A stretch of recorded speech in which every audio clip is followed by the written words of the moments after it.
Good morning, girls. Hope everyone is well and safe at home. Girls, last time we were discussing the conditions of the Muslims after the War of Independence, and we have done 2 points with it. That is, they were dismissed from their government jobs, and then the big landlords they were turned into tenant cultivators. Now, today we will discuss the third point, that is educational backwardness. Muslims' educational and religious institutions were also maltreated. Maltreated means badly treated. Earlier, the income of the religious institutions were spent on education of the Muslims, now was being used in other pursuits. Pursuits means other activities as per British government's desire. So most of the Muslim institutions they were closed. In this way, the Britishers plundered the religious institutions. Plundered means they had robbed, they had stolen the religious institutions. Muslims who were educated from the remaining institutions could not get any job, and it was a big shock for religious factions. Factions means very small groups within a larger ones. So it means the Muslims they got educationally backward, and they were not giving the proper attention, and the religious institutions they were very badly treated, and the Muslim institutions they were closed. So in this way, not only the religious institutions they were affected, but the Muslims who were getting education from the other institutions could not get any type of job, and it was a big shock, and it was a great problem for the religious factions. Now the next one is replacement of Persian by English as an official language. Now it was not a big issue for the Hindus that it was only the replacement of one language to another, but for the Muslims it was a great disturbance because there was a change in the Islamic culture and civilization. The British government declared English as an official language in place of the Persian.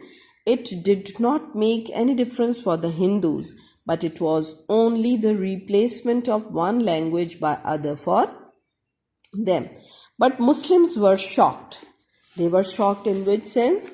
They shocked because this change, because it was meant not only the change of language but the change of Islamic culture and civilization. Because Persian language, it is basically the Islamic culture. It was going to portray the Islamic culture, civilization.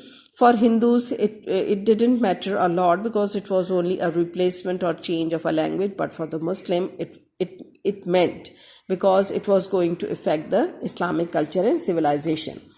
Moreover, Muslim children were not ready to get education in English, so they became deprived of.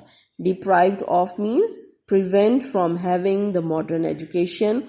On the other hand, Hindus established superiority over Muslims in educational field by learning English.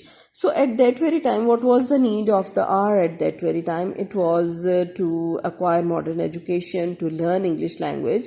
And as the Muslim children, they were not ready to get the education in English, so they were deprived of it. Clear? So on the other hand, what did happen? The Hindus who were getting the education from these English medium schools, they got superiority over Muslims. So what happened in the field of judiciary, medicine, engineering, and others, they were open for the Hindus, and consequently Hindus started getting high positions in every walk of life. So what happened when the Hindus they were acquiring the modern education, they were getting the having the awareness of the English language. So definitely all the important fields like in the field of judiciary, in the field of medicine, in the field of engineering, they were going to become superior from the Muslims, and Hindus started getting the high position in every walk of life because they compromised the situation. After the War of Independence, the condition of Muslims in the social, economic, and educational sector was disappointing.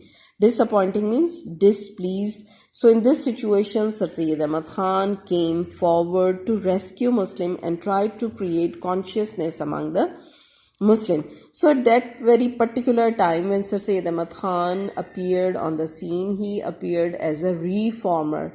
And how did he reappear? How did he appear as a reformer? To rescue the Muslims, to save the Muslim, and try to create the consciousness among the Muslims to acquire modern education and to learn English language.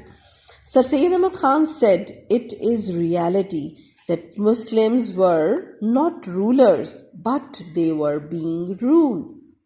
There is a great depth in this sentence. That what did he say? He said that it is the reality that Muslims are no more rulers, but they were being ruled by the British government. Therefore, he introduced a principle of dignified life. Dignified means very pride or feeling dignity for the Muslims, so they could respectably compromise with British government and move forward. So it was also in the points mentioned by Sir Syed Ahmad Khan in the Aligarh movement that Muslims, they must abridge the distance between the Muslims and the British government, and it is the need of an hour to acquire modern education and learn English language, and thirdly, to keep them away from the political activities. So this is how Sir Syed Ahmad Khan got the opportunity to reform the Muslim community and to convince them, to make them change in their mind and to move ahead and to compromise with the British government. So we have finished with this question, and now complete it, and then in the next lecture we will move ahead and we'll move to the next lesson. Thank you girls. Take care. Allah Hafiz.